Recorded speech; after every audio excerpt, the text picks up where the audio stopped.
Oh, rock and roll! Yeah, I bet that did a lot for your hangover, didn't it? As you sit there Saturday morning trying to figure out a way to cook up some eggs without your best girl by your side because she left you because you only lasted for 18 seconds last night. That's okay. Because we don't judge here on Sports Frenzy 2.0. We're here for you every Saturday morning to get you through that Friday night. Because we fucked 17 girls in a row last night. That should be able to be more than enough of a precursor for what we're going to talk about here in the rock and roll section. Number one, as always, for Dave and I, the conquistador and the maestro is rock and roll. Welcome to Sports Frenzy 2.0, the weekend edition, kids. December 10th, here as we record on the 8th. So Dave and I last Wednesday, as you kids know, if you follow Sports Frenzy, as you should religiously, you know that we weren't able to do our normal taping because we were in Fort Wayne at Pierre's seeing the great, the glorious Steel Panther. In all their debaucherous glory. So our review this week is Steel Panther live, November the 30th, 2022 at Pierre's in Fort Wayne, Indiana. Interesting set list. Now consider the fact, number one, that Dave and I did see them last year. So it's only been 11 months basically between shows. But we were so enamored, loved Steel Panther so much the first time around. We had to go again when opportunity presented itself.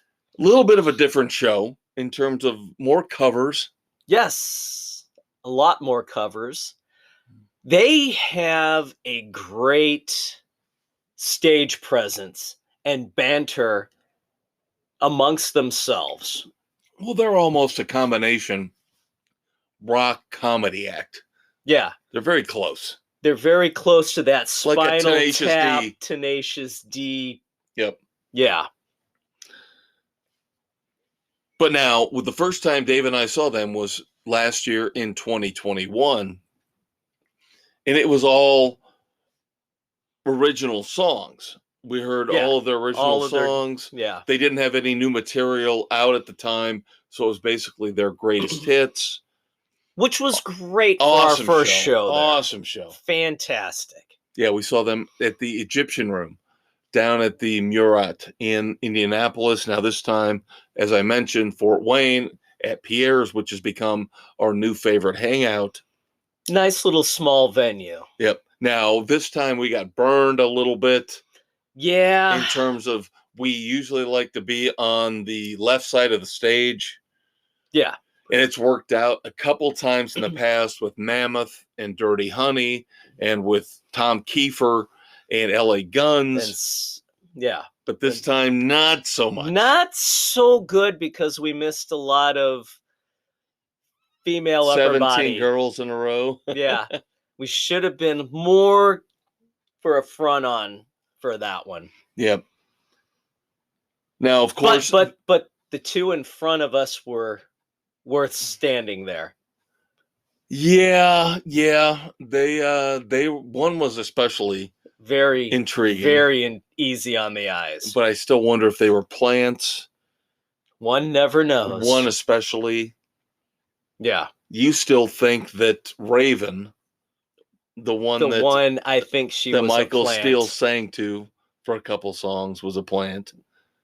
I think you said that about last year's show too. Yes. Just the way it worked. Yep.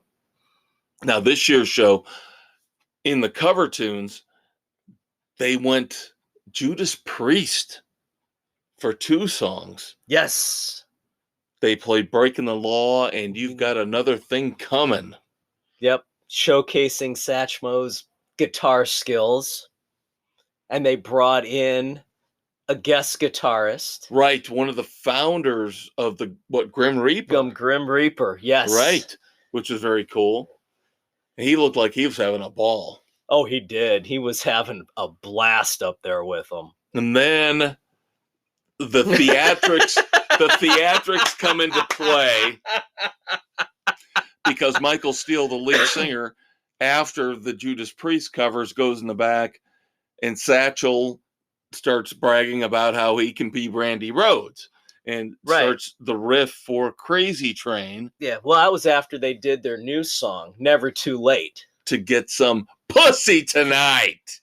Yep. Dave, don't forget, we are explicit. You can say that. I wanted you to have the privilege. Yeah, no, you are such a choir boy. You're leaving Fuck me. you. We're going in the back door when they open. But when they get around to Satchel say, "Oh, I do the greatest Randy Rhoads cover of all time," then all of a sudden Michael Steele comes back out from the back, completely changing from his Bret Michaels, David Lee Roth hybrid look that he normally has to looking like he's got the Ozzy modern glasses. Ozzy Osbourne. He's got the shuffling, trying to do the offbeat clapping with the awful British accent. And he goes through the whole. They go through the whole song. Yep, they do the entire thing. And of course, at the end, he brings out the stuffed bat and rips the head off of the bat. Bites the head off the bat. Can I tell you a funny story? Yes, please do. This is a minor Uncle Kev story time. Brought this up with my daughter a couple days ago. She had no idea about the bat, ripping the head off of the bat. Of course she didn't. She's, what are you talking about? I said, Ozzy Osbourne ripped the head off a bat at a press conference. Oh, no, I've never heard that before. And my daughter knows music, but she knows modern music. She does not know history of rock and roll like Dave and I do. And it just, again, this was another example of disappointment. I talked last week about Mallrats and my disappointment with that. That is a knife in the heart. How my niece cannot have an appreciation for that film. It cuts me to the core. Yeah. So, but that being said, after that, we got pretty much what we expected. We got the Christmas stuff that we got last year with the stocking song. Of course, I love Death to All But Metal, even though it's just basically a straightforward rock song. It's still, to me, fun. It is the ultimate rock and roll. Go to hell. Screw everything else. Yep. And then, of course, Community Property I love as well. See, I'm not a big Glory Hole fan. Everybody likes Glory Hole, but okay. Community Property's better. I would have rather heard I Want to Be Like Tiger Woods. Yeah.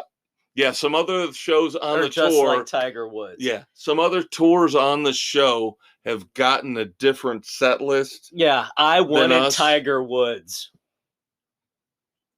but alas. Yep, but Community Property's awesome. Community Property's great. My heart belongs to you. You know my love is true. There's nothing that I wouldn't do. But my cock is community property. Great song. Oh my God. See, everybody loves Glory Hole, but I would take Death to All But Metal and Community Property any day. Glory Hole's a little overrated. Yeah. But so in the end, we got Asian Hooker. Yeah. Yes, we did. And the girl in front of us, the other girl in front of us got pulled up because she was the Asian Hooker. Yep. So we got Tomorrow Night. Yep. Another fun one. Yeah. I give it 3 frenzies. 3 frenzies. Again, it's what you expect. I think we screwed ourselves up. Where we stood. If we would have we would have stayed where we were originally at, I think we would have been better. Yep. Most bands would move around. They stayed in a freaking line and didn't move from their spots. Yeah, again, the last 2 shows we've watched from that vantage spot have been fantastic. The lead singer was a little bit more forward, guitarist and bass player a little bit more back. And they all rotated around, came to all sides. That worked out beautifully for us. Yeah, not so much this time. For this one. Yep.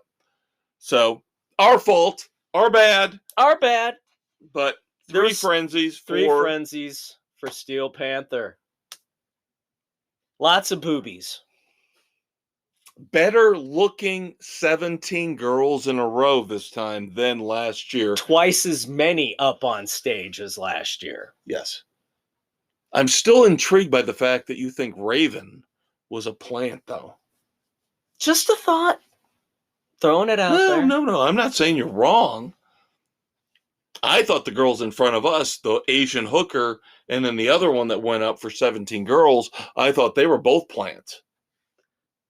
Initially, but then they walked out before we did. Who says they didn't walk to the back of the building? One never knows. To the trailer. One never to feel Michael knows. Steele. And again, that's what makes Steel Panther so great. Is the over-the-top 80s debauchery theme that they play to a perfection. Yes, they do. And that's what makes them so much fun. Now, I reviewed Jackal from Black Friday. Do you want to throw in anything on that, or? Other than the disappointment that my niece, your daughter, didn't care for it. Yeah, we're getting a theme going here, aren't we? Yeah. Now, Connor, my oldest, absolutely loved it and cannot wait for next year. He wants to go back. I swear my DNA is in there somewhere. I swear to God. Are you sure? And I've tried. And every once in a while it comes out. But yeah, I feel like she's drifting away. She's drifting away from both of you. Ugh. Yeah. She got to see them once. As an excruciating of an experience as it was for her. Yeah, she wanted to so bad. But all she did was sit there on her phone. Yeah, it was just not fun for her. No. So there you go. Let's speak of another band that she would probably not have fun seeing live in concert, even though you and I would, and we have in the past. We have Nickelback, baby. Their new album, Get Rollin'. Now, I've reviewed this in the past, so I will let you go, and I will embellish. All right. As we roll through this, very strong start with San Quentin, then Skinny Little Missy, my favorite song on the album. This is Nickelback at their best, what they do. Absolutely love Little Missy. Then you get into Those Days, which we reviewed previously. It's now the requisite throwback longing for the days of yore that everybody's trying to do. Yeah. Yeah. Then you get High Time, which is now the requisite country song everybody has to do. It was okay. Not horrible. Worth listening to. Then they come back with my next favorite song, Vegas Bomb. Enjoyed this one. This is, again, what Nickelback does well. Then you get Tidal Wave, which is all right. This is the beginning of the end of the album for me. Because then, Does Heaven Even Know You're Missing? Really? How freaking cliche can you get? This is why people bag on Nickelback. Right here. And it doesn't get any better with Steel Still Rusts or Horizon. Probably two of my least favorite. Then they kind of try and come back with Standing in the Dark, and then they flop again with Just One More.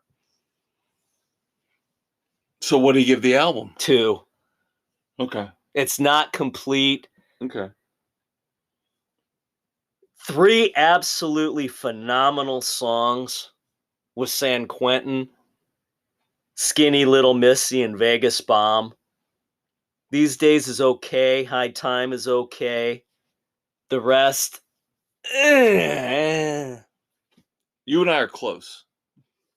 Now, of course, you didn't hear my review from a couple weeks ago, but I agree on the first two songs. Completely agree. I'd take San Quentin over Skinny Little Missy, but still very Right strong there. 1-2 punch. Yeah. I think you're a little bit harder on some of the songs later on. Not again. I'm 2.5 is all I gave it. So I did not adore the album by any stretch. I expected more rocking out of Nickelback. Yes, that's what I That's said too. the problem That's I what had I said with this. too. That is what I said so too. wishy-washy Yes. on the second half of this album. I expected more. That's what I San said Quentin, too. Skinny, Vegas. See, That's what I didn't wanted even out like of this. Vegas that much. No? No, I didn't. I actually like Tidal Wave and Steel Still Rust more than you did. Because it's in terms of, if I'm going to take mid-tempo crap from them, I'll take those songs. Yeah, I like Tidal Wave. But yeah, But this Heaven Even Though You're Missing is just the typical power ballad crap that we used to get in the 80s, and I don't want that. And this wasn't even done well. Right.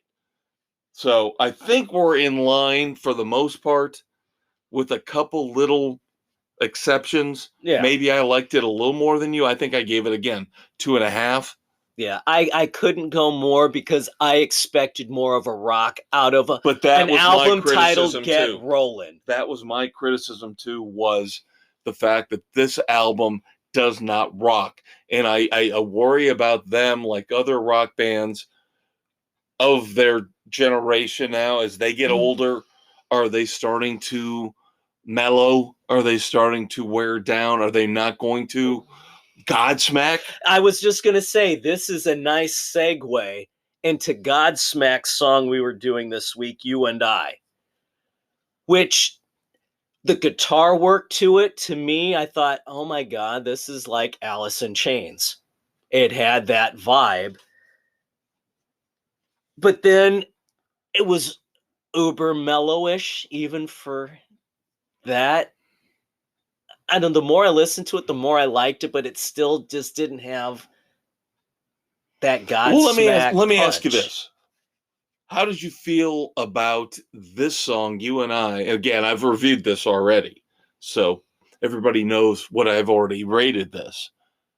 How did you feel about this compared to the first single, Surrender? I kind of like Surrender a little bit more. See, completely opposite. Completely opposite. Completely opposite, Dave. I thought Surrender was generic Godsmack. See, this and I thought you and I thought when you mentioned Alice in Chains and the guitar riffs, I thought he's coming my way. He's coming to my. The more I listen to this, I like it more. You and I is so much better than Surrender. Now, I'm not saying it's the greatest Godsmack song of all time. No, it's a 2.5. No, it's 3. It's a 3. It's a 2.5. It's not up there with the classics from the first album. No. And I don't think they'll ever match the intensity of the first album. At least it's not 10,000 horsepower. True. Terrible album. Terrible album. Terrible song. I liked You and I thought this was a little bit of a curveball for them, a little bit better. It's growing on me. See, I gave it 3. I thought it was a little bit better, a little bit more acceptable than what you gave it. And of course, you and I this is the one band of the new era that you and I both like. Yeah. You know, you have your face tattoo bands, and the monkey chant, which I can't stand with a passion. Godsmack is probably as hard as the only, new age rock band that I like. So you and I can debate and differ on Godsmack. I liked You and I a lot more probably than you did. It's growing on me. Now we've got one more left to get into the holiday season. We have the Christmas song from Offspring, Bells Will Be Ringing. I will say initially I was disappointed because it didn't have the Offspring vibe to it. I wanted their take on it. But Getting Over It, they did a lovely rendition of it, and I'll give it a 3. Are you fucking serious? No. Come on. I was going to say, if Come on. Do this you was- think I would give that a 3? this was a wussified, This awful, sucked. embarrassing. It was horrible. Embarrassing. Like I said, they did not give it the Offspring stamp. No. They went super pansified generic with this.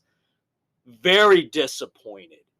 Absolutely frenzy. did not like Half it. a frenzy. I was going to Half give a- them a 1 for the Half. effort. Half. I would rather listen to an old Dean Martin or Sammy Davis Jr. version of the song than this. It was bad. If I'm getting the Offspring, I expect want the Offspring. Not this trope This is crap. terrible. I'm sorry. It was bad. This is terrible. It was terrible. bad. And this is Don't. the reason why I know Dave is with me on this. He's probably even more adamant about this than I am. We're going to end up reviewing Christmas music here in the next week or two. But 9 times out of 10, the old stuff, Bing Crosby, Frank Sinatra, ends up being better than these hard rock bands. I know we like Twisted Christmas. That's a whole different thing. That's off the table. That's fine. That's cherished, sacred ground. But Anybody else doing stuff? I'm just tired of everybody saying, let's cash in on Christmas music. Let's do a Christmas album. Leave it alone. The Offspring, if you're not going to rock out, If you're not going to Offspring it, don't bring it. that I like. I That's thought you would nice. appreciate that. That's awesome. I love that. Yes, this was so disappointing.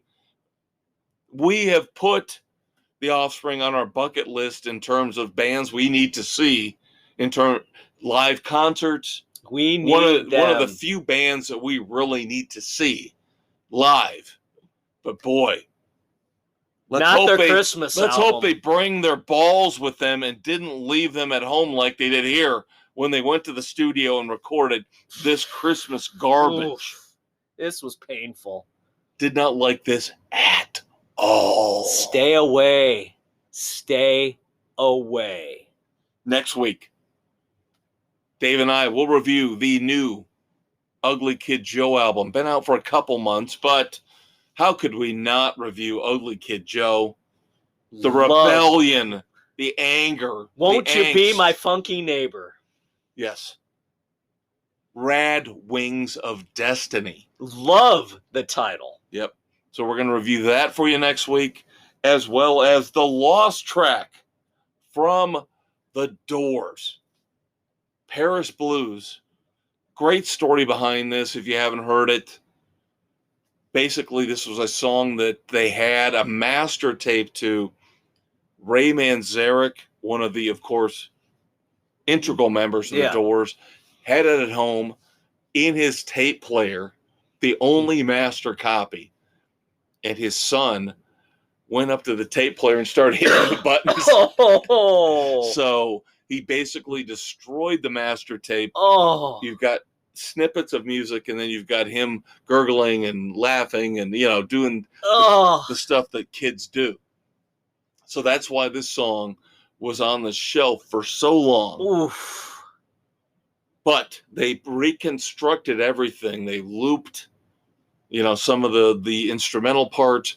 They kept Jim Morrison's vocals, thank God, because I love Jim Morrison's vocals are phenomenal. One of the greatest, if not the greatest singer of all time, next to Chris Cornell. So Dave and I will look back and get to review a new Doors song, which excites me beyond belief. I am giddy because over I this love the Doors. And the fact that we get one last listen to a new track featuring Jim Morrison, Ray Manzarek, Robbie Krieger, and Densmore. I am excited for this. I'm looking forward to this one. So we told you, kids, we'll figure out a way to make it work despite it the fact it's the holidays, despite the fact there's not a lot of new music out there right now. We'll get you through this. But we do have new Metallica. Bum, bum, bum. I mentioned this last week. Of course, we know the New World Tour starting 2023, 2024. We've talked about the new Tickets album. are on sale, not for one night, for both nights. Right. Yeah. Then you and I have decided that's not working. No. And actually, they're actually reasonably priced for both. But the problem is, they're a day in between. It's Sunday and Friday is what they're doing, basically. Yeah, Friday, Right. Saturday off, Sunday. So you have to spend a weekend wherever the hell you're at. Right. And the only really reasonable driving distance for us is Soldier Field. No, not gonna. No.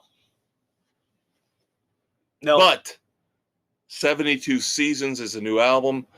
The new song is Lux Eterna. Dave and I will review that for you next week. Yep. There you go, kids.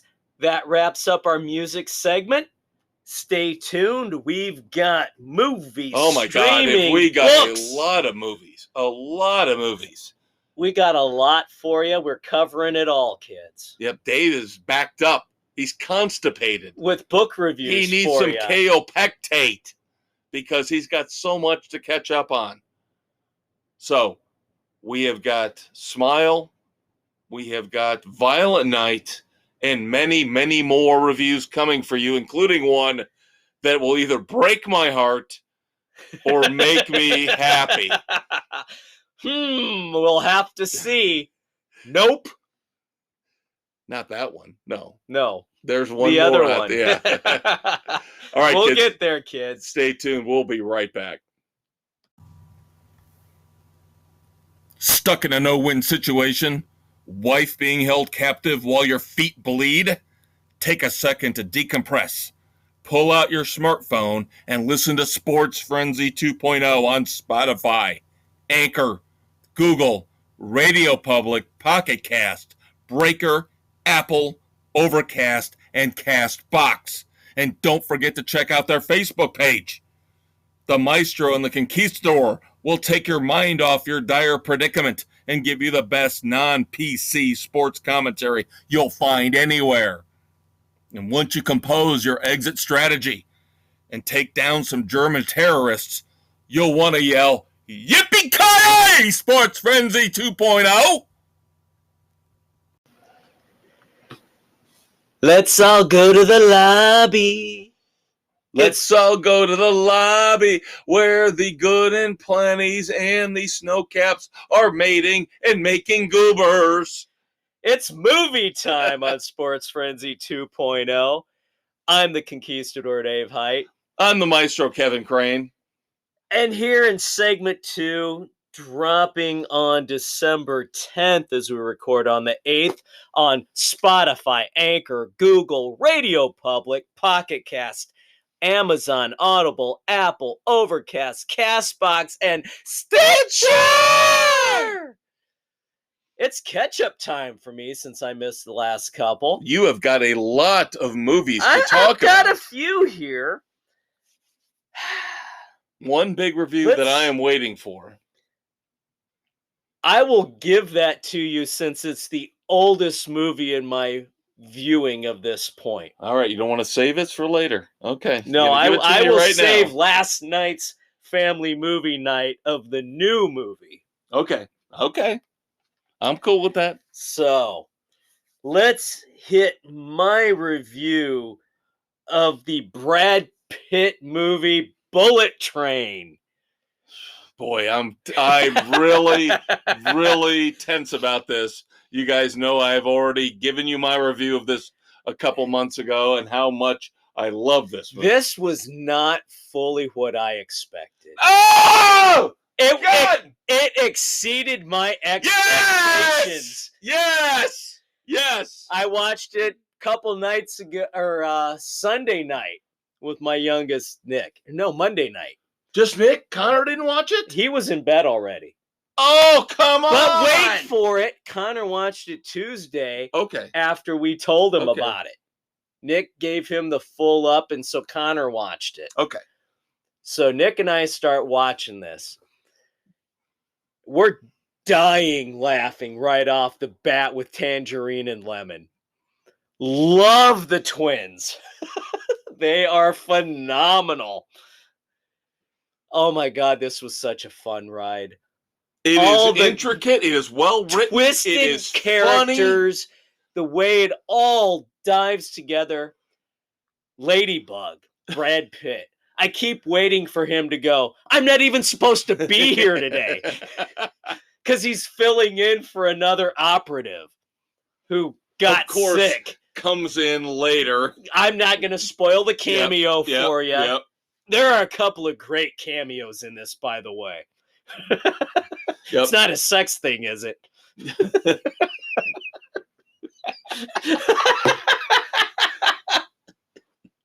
I think you need some potassium. I am ecstatic. Oh my God. God. The conquistador seems like he feels the same way about this movie as me. This was such a fun damn ride.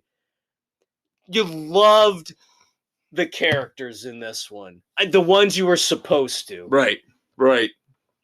Tangerine and Lemon, phenomenal. Thomas the Tank Engine and the stickers. You're a diesel.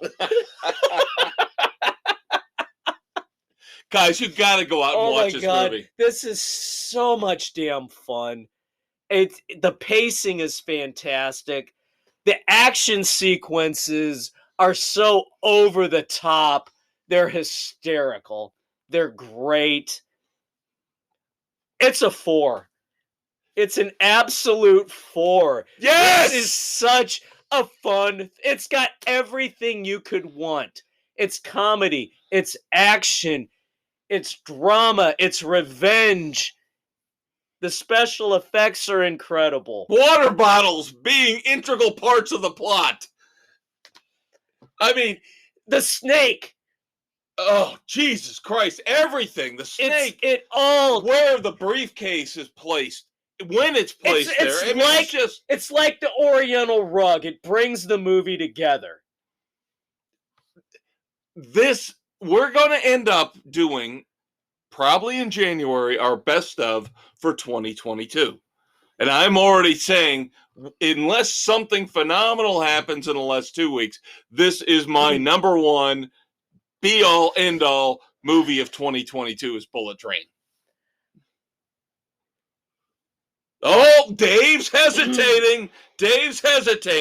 He might have something else. Here as we record on December 8th, as this drops the 10th, on the 7th, we had family movie night. Oh, no. Here we go. We went to the theater to see David Harbour's Violent Night by the same production company that did Bullet Train. Oh, man. It is in the same vein as Bullet Train. You're going to make me regret not going, aren't you? Yeah, I am going to make you regret not going with us. I didn't think it'd be that good. Oh my God, we were laughing throughout. It's the action sequences, the story behind Santa losing his faith, coming back, who he was, and why he's able to do what he does. And you got the little bits from the little girl who the night before this all takes place stayed up to watch for her first time home alone, and where she has to protect herself at one point with what she pulls together. Oh my God. It's right up there. This is another. I give Violent Night a 4 as well. Wow. It's right there in the same vein. Just the overall Harbour is brilliant. And if he can pull off his little universe that he wants to do with the Easter Bunny and the Tooth Fairy having theirs and then doing the three together, if he can bring that off, oh my God, give me more.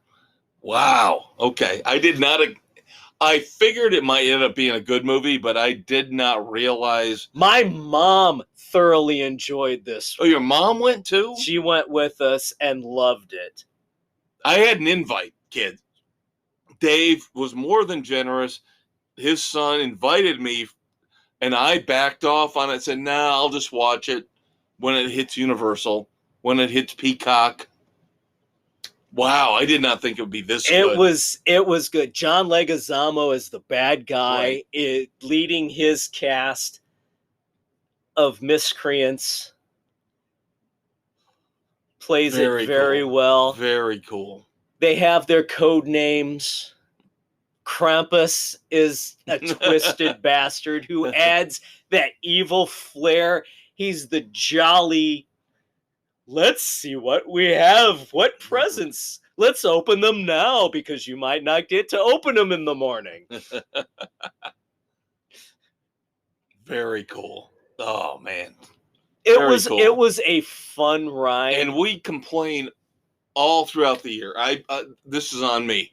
We complain all throughout the year about how there's not enough good stuff out there.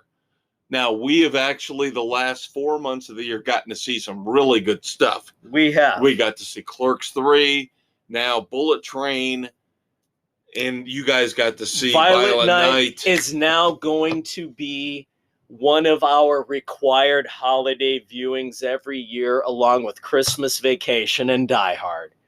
There you go.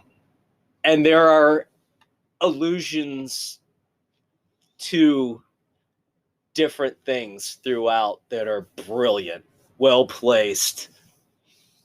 Awesome.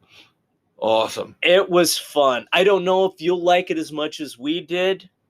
Well, that's how I felt about Bullet Train. So, I mean, Beverly D'Angelo is the matriarch of the family at the heart of it, who is so not. There's your reference to who is not Christmas Vacation. Ellen Griswold in any semblance. She is a heartless, hardcore, foul-mouthed,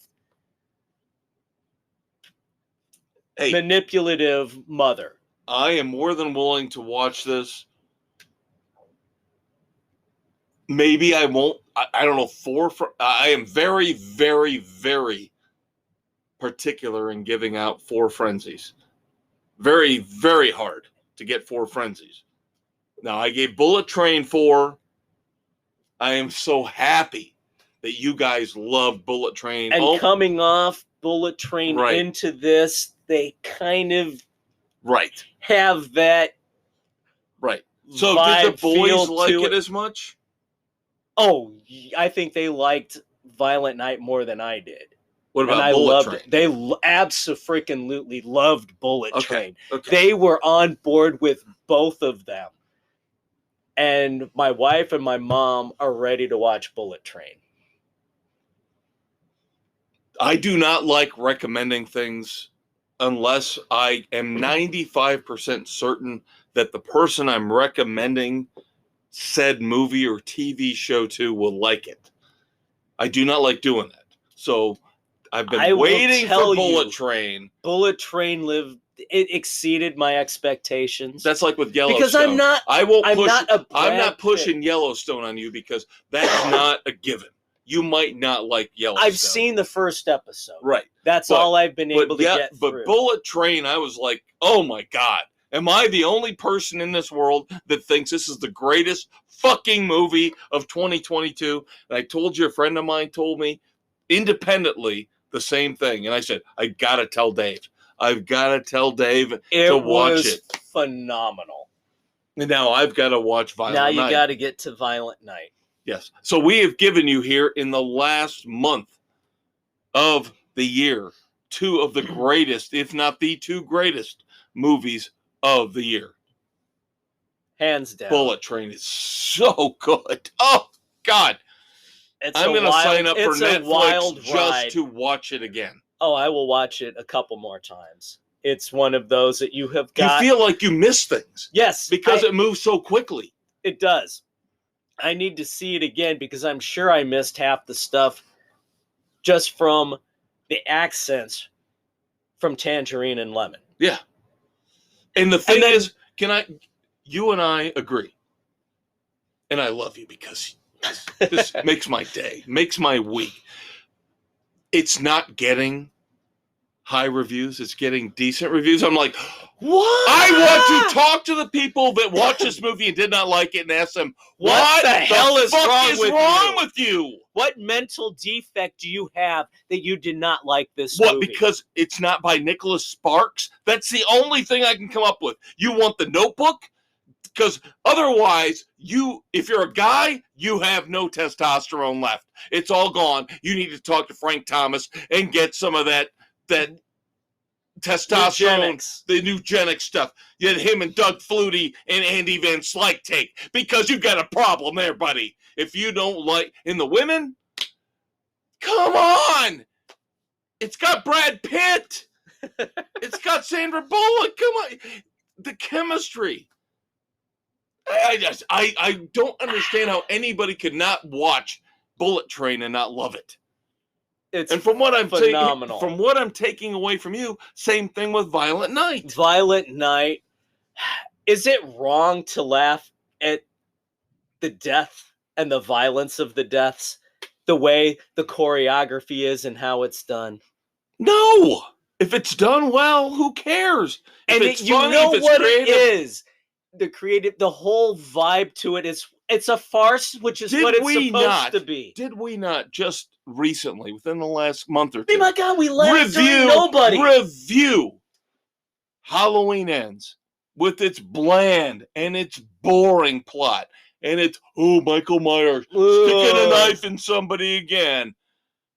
No, there's no reason, no problem with what you're saying. Creative, weird, crazy, nutsy, cuckoo ways to kill off people. That's what we want. That's because what I don't want to see Michael Myers stabbing somebody in the chest for the 47,000th time, as compared to what we've seen in Bullet Train and in Violent Night. Yep, Violent Night. Just remember, Skull Crusher. But you've got more for us. I do. We have, I believe, did you do Nope yet? Yes, but I told the people you would catch up with this. All right. The latest, I guess, kind of horror movie, Nope. From Jordan Peele, his third movie. Yes. For one, freaking A, really? Keith David underutilized in that way. Killed him off right away.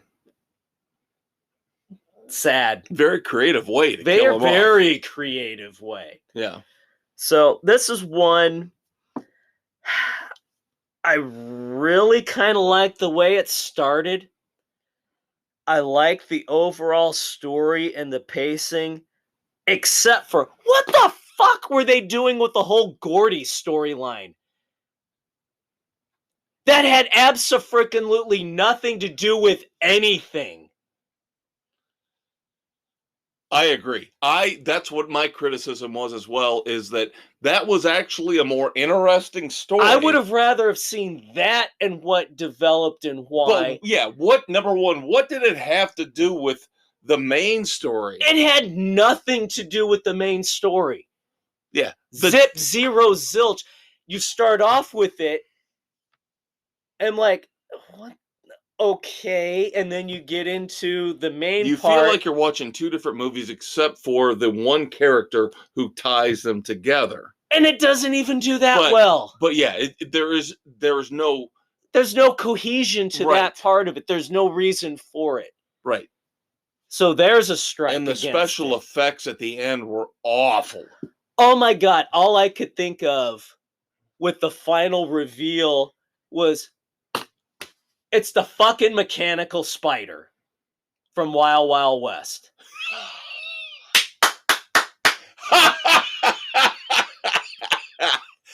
That I did not think of. That is brilliant, my man. I mean, my man, the Conquistador, beat me to that one. Because he knows how much I hate that movie and how much it destroyed the Wild Wild West. Outside of the whole Gordy thing, I'm enjoying this movie to some extent. Right. I like it. OJ, I think, is a great character. Understated, stoic, trying to do the right thing. His sister's a flake. Yeah, and of course she's getting all the accolades and all the awards. For no reason. Right. She's the flake who really you don't need her.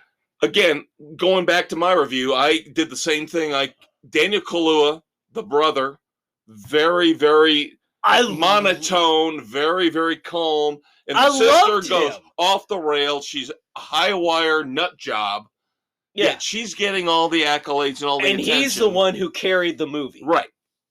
And you've got the weirdo filmmaker they bring in to try to capture footage of this being or this spaceship. UFO.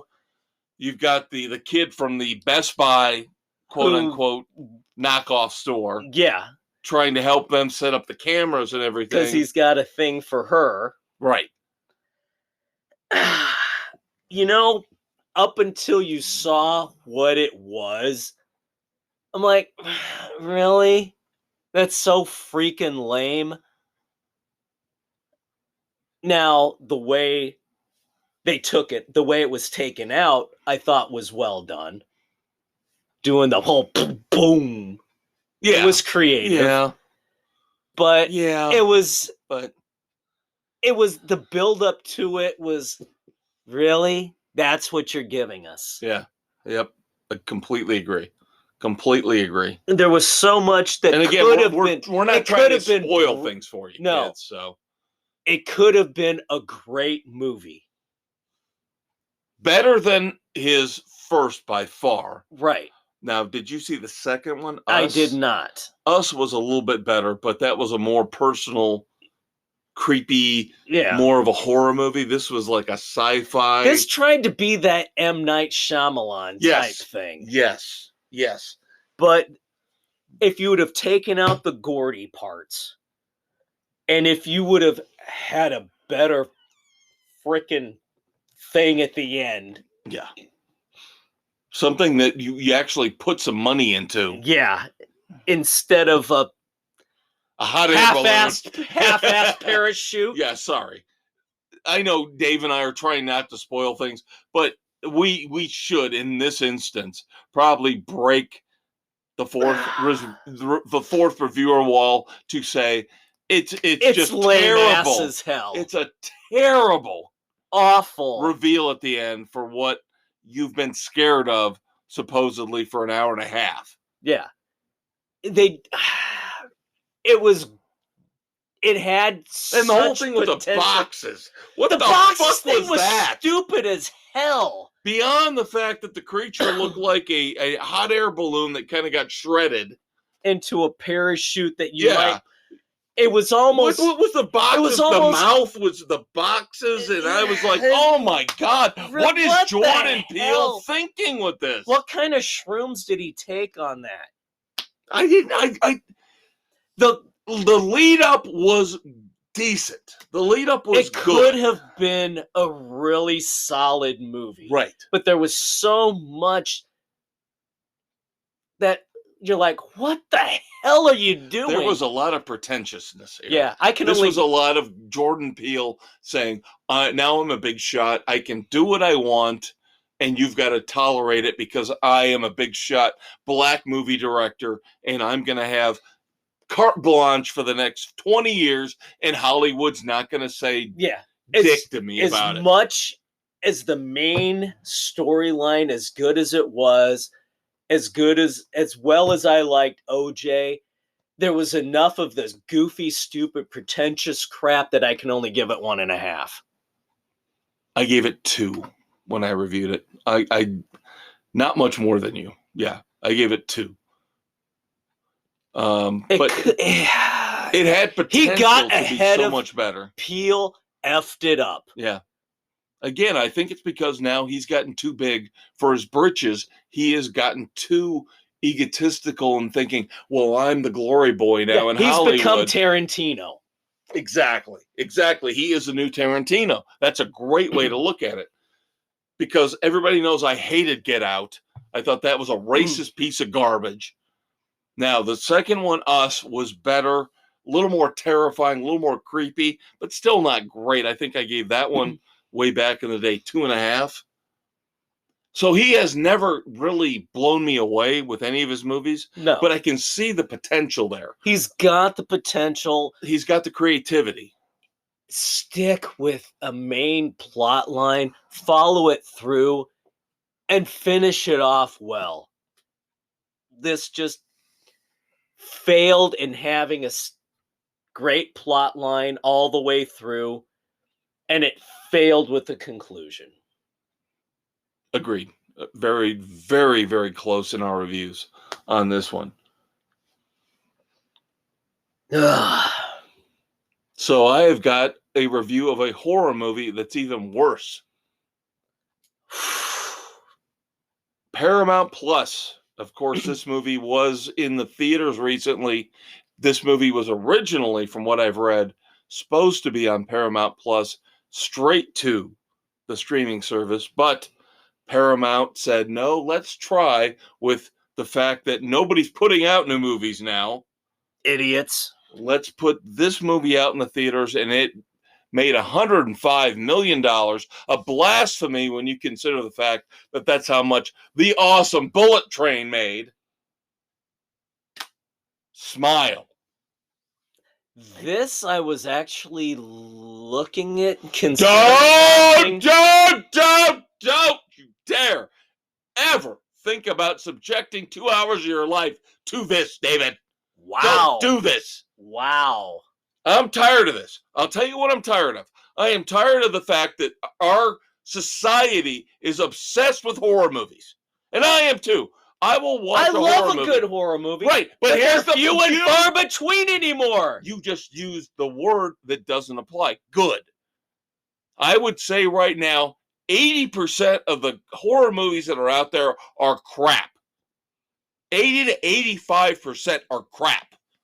They are a waste of time, whether it's 90 minutes, 2 hours, but because they're low budget, Hollywood loves them. Oh my God. I can make Smile makes $105 million. The budget on it was probably 20. Oof. Think about how much money they're making off of this versus some of the monumental bombs, the big budget bombs Universal, Paramount, Disney have dealt with recently. Smile is so fucking stupid. Oh my God. There's no reason for the smile. Oh, they smile before they kill themselves.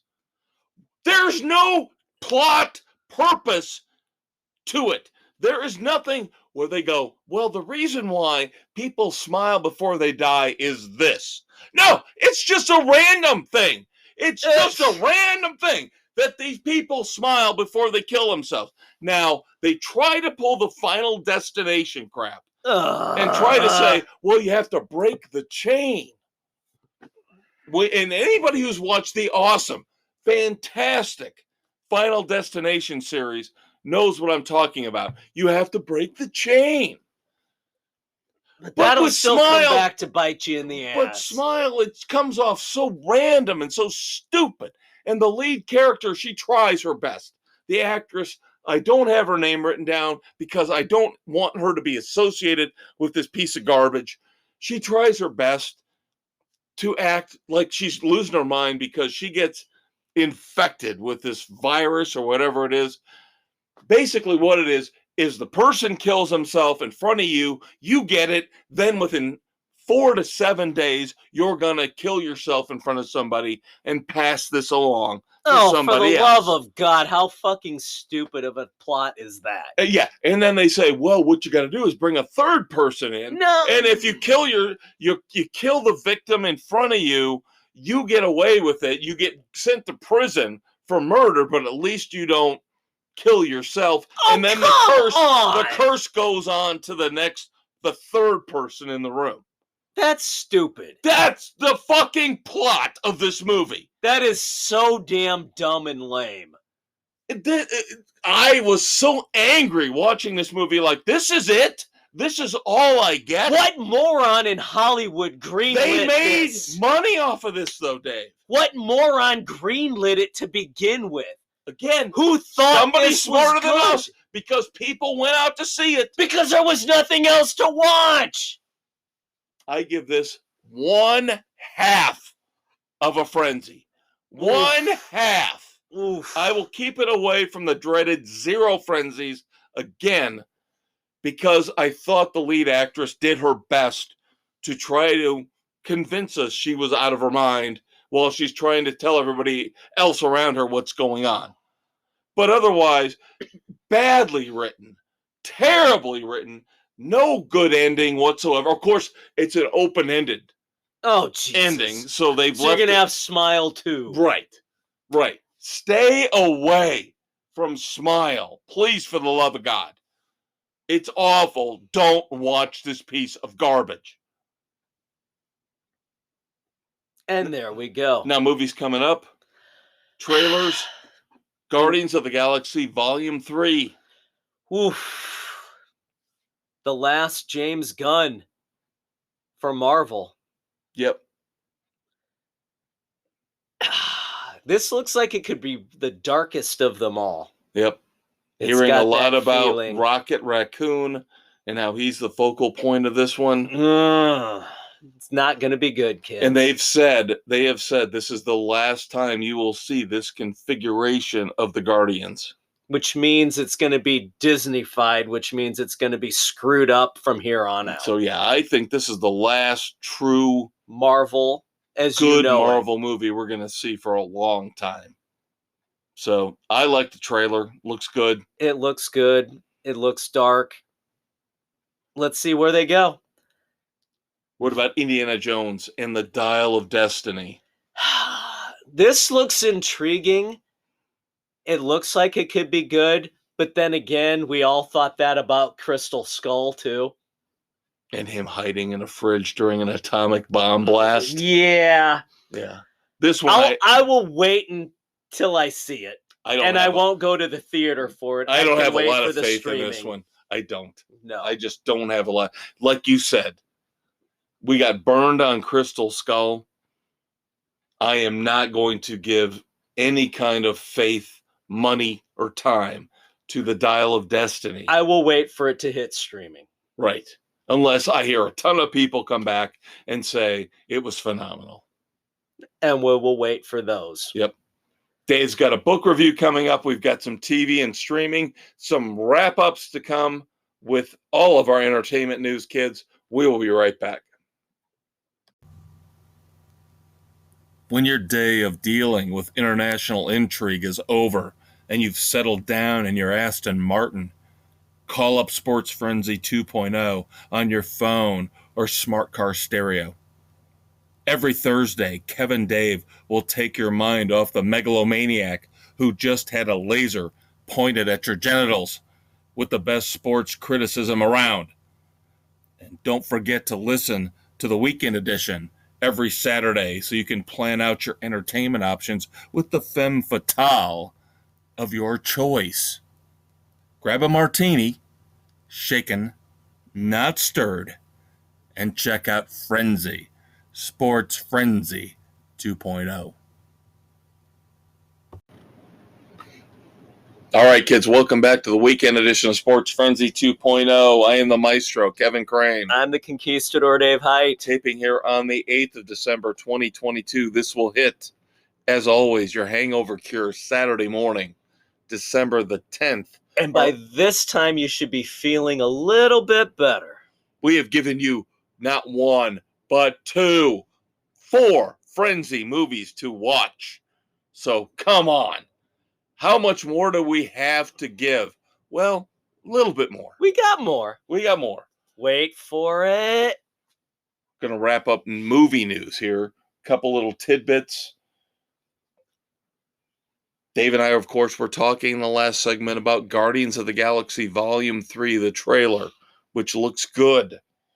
And James Gunn, how losing him from Marvel to DC what does that mean in terms of the damage to the DC or the Marvel brand, and possibly the credibility it gives to the DC brand? Well, He's already putting his stamp on Wonder Woman, isn't he?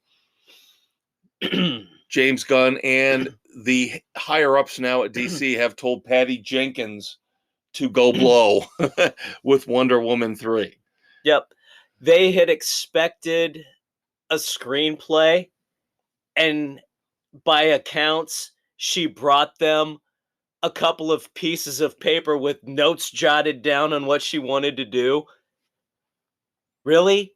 That's what you're going to do. You're expected to bring them the full-on movie, and you give them a Cliff Notes version of what you want to do. And this is coming off the disastrous failure, critically, financially, of Wonder Woman 2, 1984, I should say. Yeah. Which was an awful, awful movie, right up there with, or right down there with Thor, Love and Thunder, in terms of two of the worst comic book movies we've ever seen.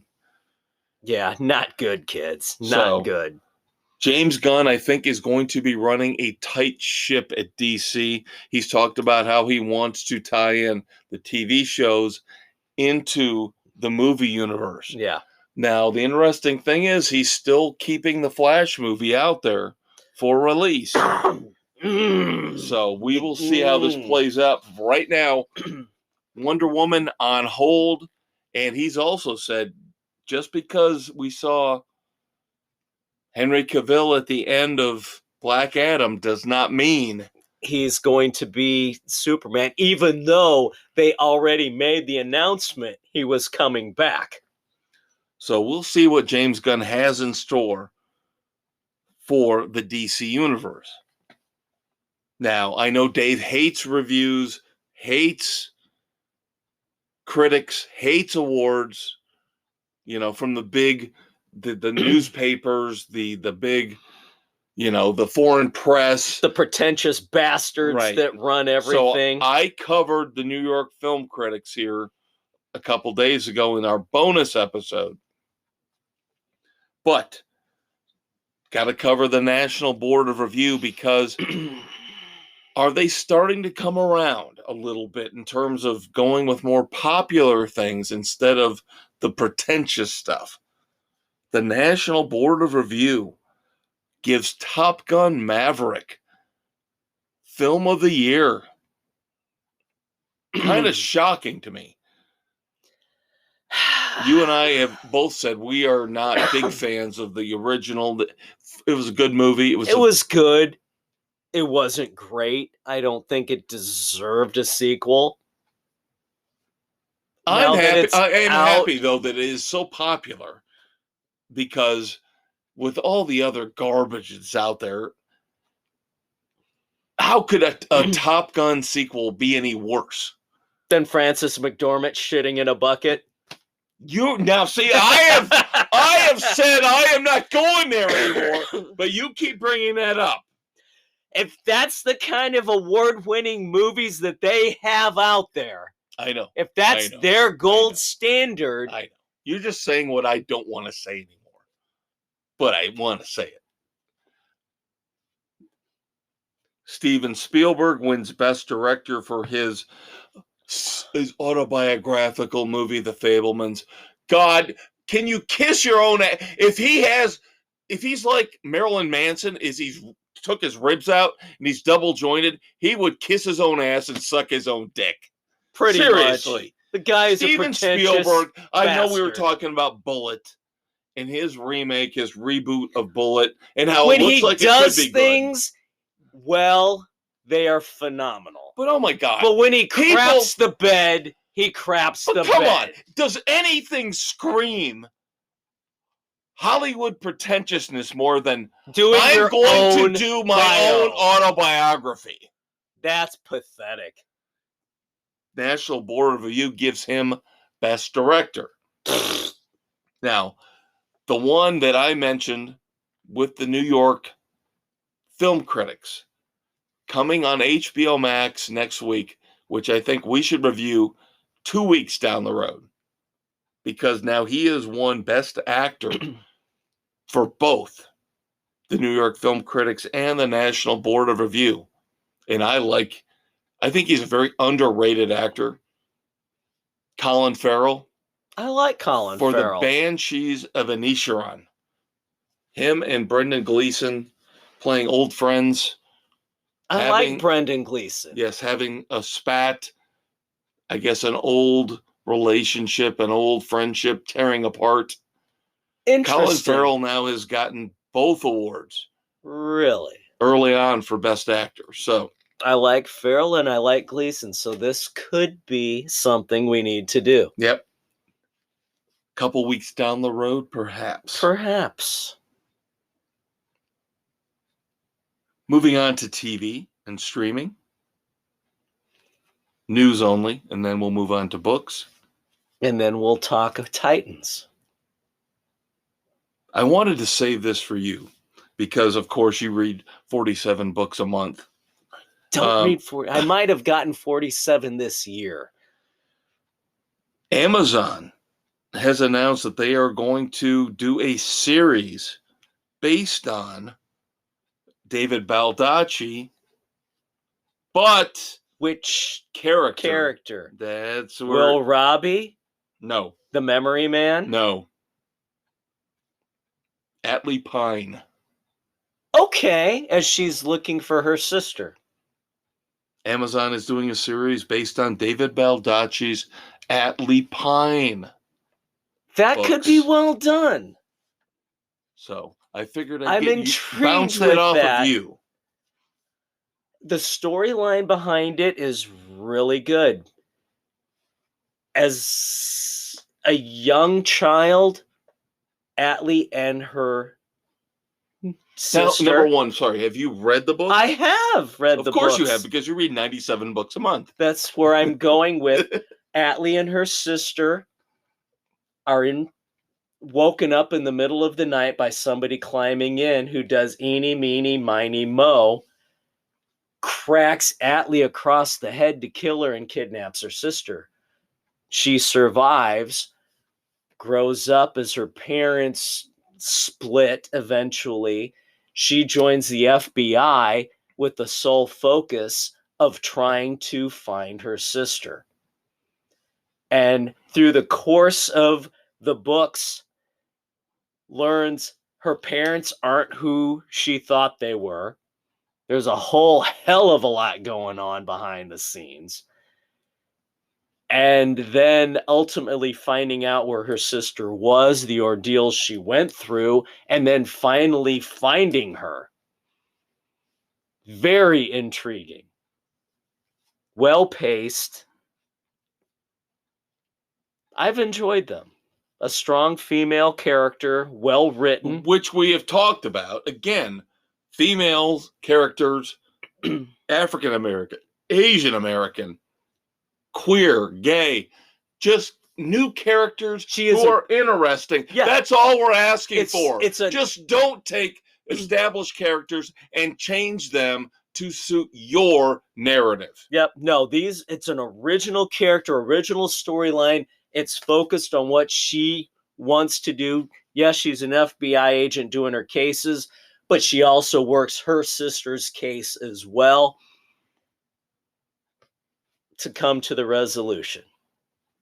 I'm intrigued. I hope they do it justice.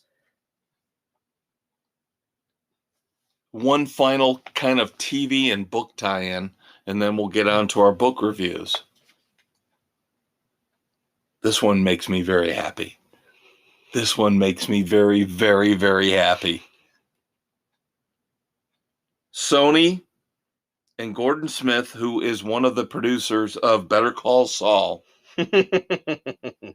are going forward with a series based on, wait for it, the Destroyer novels. Yes! Remo Williams is back, baby! Boom! Remo Williams is finally returning. Remo and Chun are finally coming back. Thank God. Now we've got Sony backing them. We've got a legitimate producer. One of Fred Ward's Wonderful films. R.I.P. the great Fred Ward.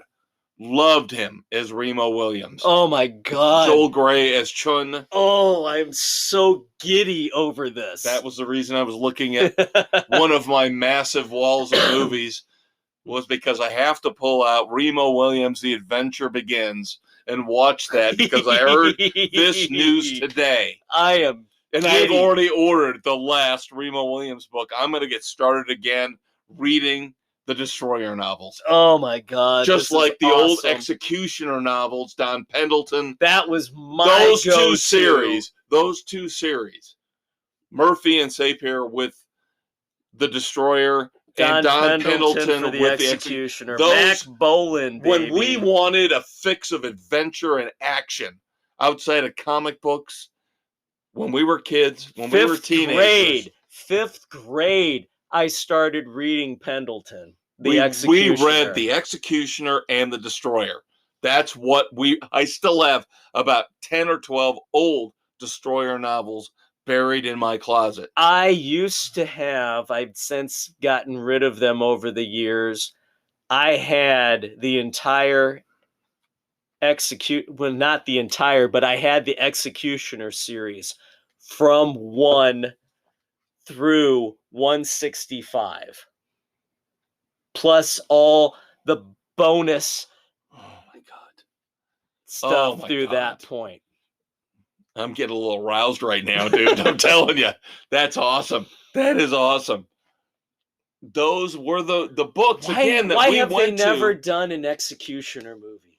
Why have they never brought Mac Bolan to the screen? They're scared of the Punisher. They're scared of the Executioner. They are scared of the whole vigilante who takes justice outside of the legal system, because that's not what Hollywood does anymore. Even though in the 80s you had Steven Seagal, Stallone. Dude, look through the 70s when you had Death Wish. Yeah, and Dirty Harry. Yeah. All right, getting on to books. I'm going to let you go first with your review. Then we have a mutual review that you've been waiting on for a long time. But I believe the Stephanie Plum fans want to hear this one. Yes, Going Rogue, the 29th Stephanie Plum book by Janet Ivanovich. Oh. Stephanie's co-worker, Connie, the stalwart at the bail bonds office, is kidnapped. And the kidnappers want a coin that was left as collateral that was stolen from them, because it winds up containing the code to an $11 million Bitcoin account. Ergo, the coin goes missing. It's found by others. It's a whole Stephanie Plum mess. And yes,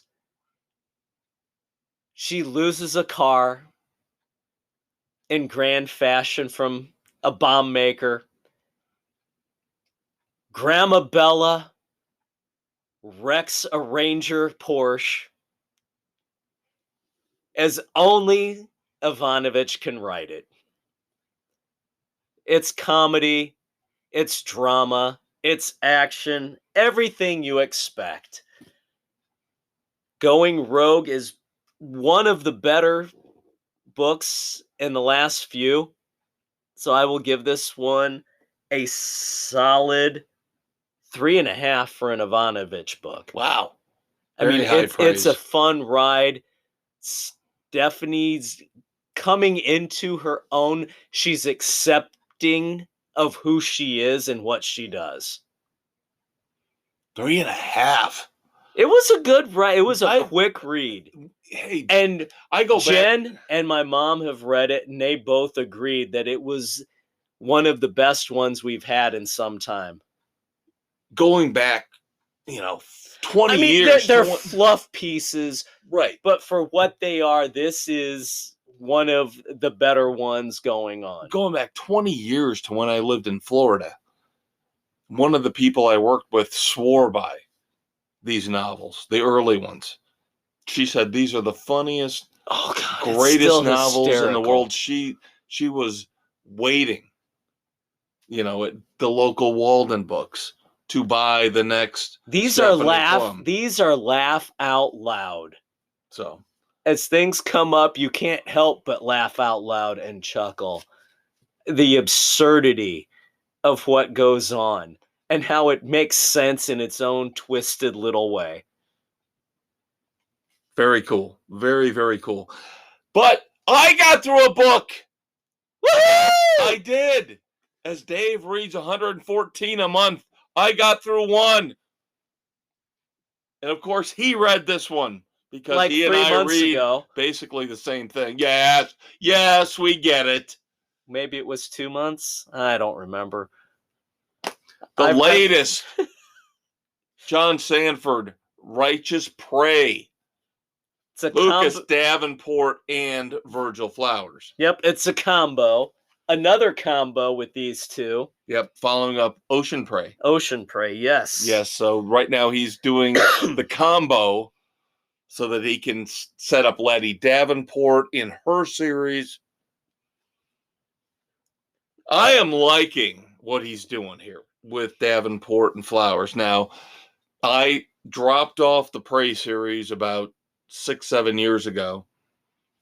But I have stayed with Virgil Flowers. I have read that entire series all the way through. I just find Virgil Flowers a more intriguing, likable character. But now the combo platter, I've been enjoying very much. He does a nice job bringing these two together. And the banter between them and how they interact is a lot of fun. Now, last year's Ocean Prey, which we both liked, seemed like that was a one-off.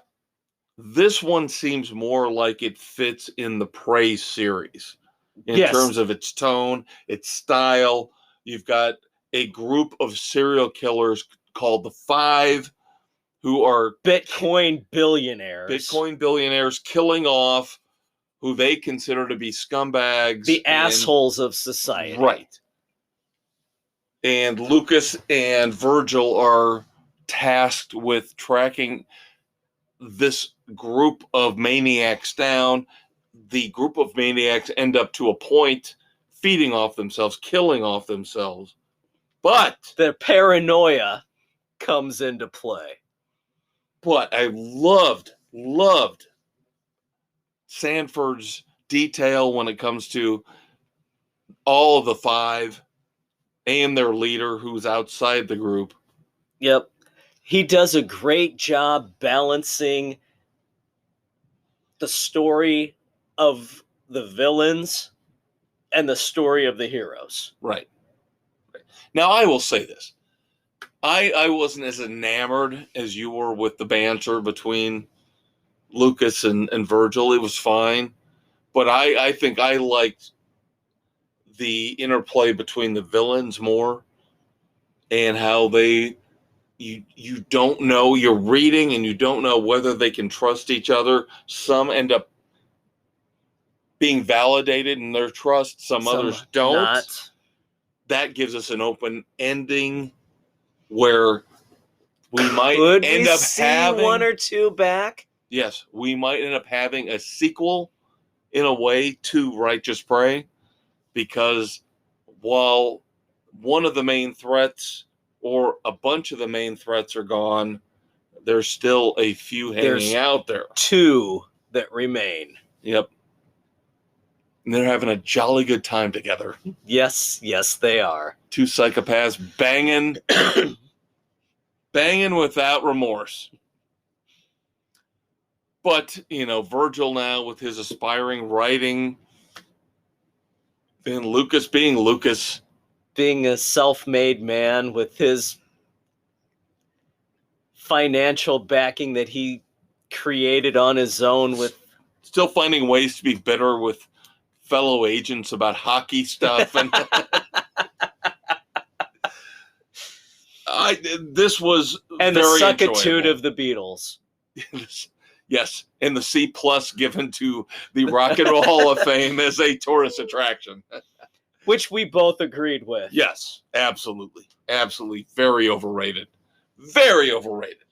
I've got to give Righteous Prey 3.5. 3.5 frenzies. Right there. Very enjoyable. Had a great time reading it. And again, I admire the guts that Sanford had to not close the door completely on the 5. Yeah. So He's done that before, where you've had a recur. So we'll see what happens down the line. But yeah, definitely a 3.5 for Righteous Prey. all right, quick look at TV and streaming here. Dave has told me that now he has access to Paramount Plus. Yes, so Tulsa King could be Yes! on the horizon. Sylvester Stallone. Finally, he and I will be able to start reviewing the great Tulsa King. 4 episodes in. Yep. Loving every minute of it. So I don't know if I'm going to continue, but after finishing Nope, Peacock started episode 1 of The Resort, which there's this couple in an all-inclusive resort celebrating their 10-year anniversary. They're at odds on some stuff. I just got a half hour into the first one. They're doing an ATV thing through the Yucatan down in Mexico, and she's hungover and winds up wrecking, going down an embankment, and finds an old flip phone that becomes obsessed with, and goes out to find a similar phone so she can swap the SIM card out, power it up to see what it is, and finds photos of this young man and his girlfriend, and sees the texts from the family. Where are you? We're worried about you. And finds where he was staying. And I stopped because I was starting to fall asleep, because this is like 1:30 in the morning. And Not because it was terrible. not because it was terrible, just because I was freaking tired. Right. But she has a cab take her to this resort, and they get there, and the fence is just completely covered with ivy and foliage, like nobody's been there forever. And the phone is like 10 years old. So we have to wait and see where it develops from there. So I don't know if I will continue, but I might give it through the second half of the first episode, maybe going into the second. We'll see. Of course, Titans has wrapped up the first part Bastards. of season 4. Doom Patrol next week. Yes. Doom Patrol next week. I still am not overly impressed with season 4 of Titans so far. They've dragged out this whole brother blood thing a little bit more. Mayhem. Really? I'm sorry. It's well done. It's well acted. It's well written. It's but just been This slow. feels like they It's a slow manipulated drag. this. They manipulated this to try to drag it out to 6 episodes so they could stop it. Yeah, it should not have gone to 6. We could have gotten to this point in 4. Yes. Easily. Completely agree. Easily. So we'll see what happens in the second half of season 4 after, of course, the first part of season 4 of Doom Patrol. Yep. Now with Titans, I will say the boys and I kind of like the new Connor embracing his inner Luther. Okay. I don't know about that. We like the attitude that he brought. Nah.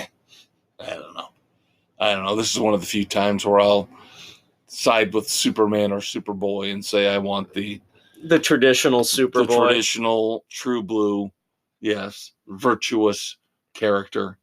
He's got to go through his growing pains. Whatever. Of course, Yellowstone's still going on. I'm through episode 5 in season 5. Beth's still a bitch. Rip's still cool. Beth's still showing her boobies every chance she gets. Yeah. Low cut dresses every second, every chance she gets. One note on a news show I started from Stars, about a year old, maybe little bit less than a year. It's wrestling, but it's fictional. Show called Heels, starring Stephen Amell. Of course, we all know him. Yes, I've seen the previews for this as the Green Arrow in that old WB show, CW show that we all loved before they went to Pansy and to PC. Yep. But he plays the brother. Him and his brother are running a local wrestling league in southern Georgia. And it's just about the trials and tribulations of what they have to go through to keep it running. Very cool show so far. A couple episodes in. I love it. But of course, I'm a wrestling guy. There you go. So they're being very true to the whole wrestling vibe. The whole regional right popularity. Yep. So I will definitely keep watching Heels. I'll give you an update as I get farther on through season 1. I believe it's been renewed for season 2. But of course, Stephen Amell, we all know as Green Arrow. Very cool actor. Yep. Moments of silence. Got 3 for you this week. Number 1, Sesame Street. Oh, Bob McGrath, one of the original members of the old Sesame Street crew, has passed away. That kind of hurts. It does hurt. It does hurt a lot. Bad growing up, watching Sesame Street. Always the stalwart there was Bob McGrath. Yep. That hurt a lot. Staying with our childhood. Co-creator of Schoolhouse Rock. George Newell passed away as well. And if you don't know what Schoolhouse Rock is, shame on you. I'm just a bill. Conjunction, junction, what's your function? That was the way to teach kids on Saturday morning something. Words and phrases and clauses. Miss that so much. Of course, the great Kirstie Alley from Cheers and Star Trek fame passed away. Only got a few seconds left. One dumbass this week, but Dave and I need to cover this because we're going to praise somebody else too. That's right. Mindy Kaling from The Office says The Office couldn't be made today because the characters would be too inappropriate. That makes her a dumbass because, number 1, The Office just shut down a few years ago. And number 2, isn't she the idiot that's making Velma a lesbian? Yes, exactly. And praise, I never thought I would say this, praise to Whoopi Goldberg for standing up for Blazing Saddles. She says, do not call Blazing Saddles racist. She's coming for you if you do. That's right. It tackles everything. It brings it to the forefront. Watch it. It's great. We will talk to you next week. Peace out.